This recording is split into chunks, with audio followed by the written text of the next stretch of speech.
Oo nga, survey kaya nga. siya. Tama, the first target is to get the gawa tayong to survey get the po. base Sabihin number. natin, One. sumagot kayo lahat. Gusto namin malaman kung actually pa Oh, survey Okay. form. Siguro, Pero, wait lang. Sige. Sige. Alan was saying, mag-survey tayo. mag-email tayo sa lahat ng Survey ano. kung Nagbabasa Gagawa ng tayo. survey Hindi. form. Ganyan. Hindi, Hindi. sulatan natin na at least mag-ano kayo, mag-respond kayo para malaman natin na active pa yung ano nyo. Something like that. Para lang mag-respond, Updating makita lang. natin yung Email address. Okay, so that's one idea. Di ba yung Para saying? sa akin siguro, di ba meron naman tayo administrator yan. Communicate natin, baka may way Okay. no?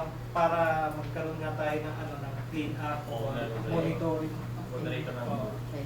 So that would be your game plan. But right now, ano ba ang target natin? That I think is what Later on. But i-keep that later. keep it in Bring mind it as a out. game plan dun sa susunod. But in terms of setting our target now, what is it that we want to achieve? We want to achieve an increase in the number of e-correspondence. Is that something? We, that we want? parang Wala we're rin talking about baseline. two separate things ha. One is yung kay Alan, yung sinasabi niya na survey. These are the ones na for the cleanup, which is different from what Ida is saying na e-correspondence, meaning yung mga sumasagot, ganyan, involved in the exchange of emails.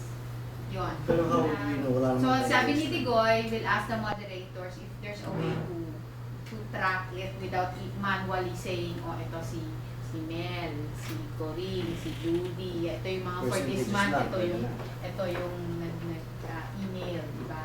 Baka merong... Maganda pa rin yung kailangan na pasagutin sila para alam natin. Di ba? Nakikita Magkaiba na yun. lahat. Magkaiba yun. That's Right. Yun yung survey. Actually, baka parehas. Magsa-survey, ang idea ko is for the administrator or siguro yung PRO.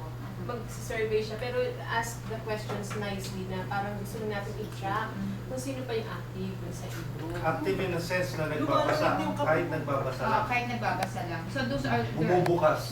what we want is involvement and yung ano lang, yung reachable sila. So yun yung gusto nating i-separate.